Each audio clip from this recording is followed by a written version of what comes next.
Hello, welcome to Lunch with Lee. Today is Friday. We're talking about dryer vents. And one of the most common questions we get is where the dryer connects to the actual dryer vent that goes into the wall. There's usually something flexible there. What should I use? Or I'm having trouble putting it on. Every time I move the dryer, it falls off. There's lots of different questions when it comes to this. Let's get down to the very, very basics, which is usually it's a flexible piece that fits there. You can do rigid piping. That is okay, but it's very difficult to put it on and off. Now, rigid piping may be the best performing as far as not providing any back pressure at all, but there are some really good options as far as flex venting. The ones you don't want are plastic, and we see that a lot in Houston, but you'll see the white plastic venting, and that will melt immediately if there's a problem and spread fire to that room. But there is some of them that looks like a flexible kind of slinky that they sell at Home Depot and Lowe's, places like that. And when you make them small, the inside goes from 4 inches to 3 inches.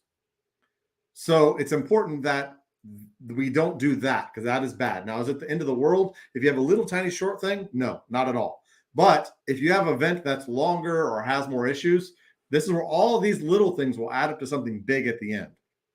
So we want something that's fairly flexible, and they do make something called semi-rigid. It looks a little harder. It's still a little bit flexible, but when you crush them, they never come back, and they're not very flexible at all. So what we use is something that's more difficult to buy, but it's a specialty vent that we buy that when you make it small, it stays a true 4 inches, and it's really, really flexible.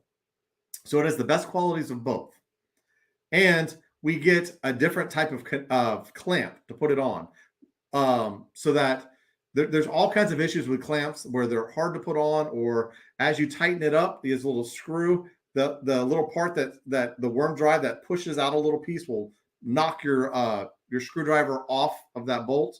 But we have a special one we use just for us that we like, that's easy. It's more expensive, but for us, when we're looking for quality outcomes where it doesn't come off, where it's easy, that's the ones we use. So just letting everybody know.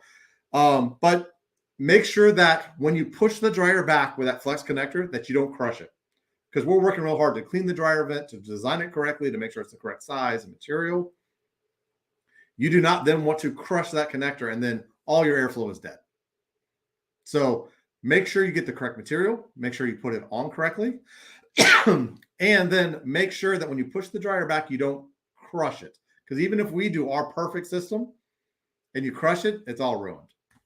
So that's it for today. That's the connector behind the from the dryer to the wall. And it's important that you get that correct because we see a lot of mistakes made there.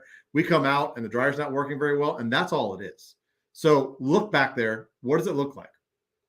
You'll see all kinds of lint and all kinds of other stuff that, yes, needs to be cleaned up as well. But is it straight? Is it as short as possible? But we don't want to crush that thing because you will eliminate the efficiency of your dryer. So thanks. I will see everybody next time.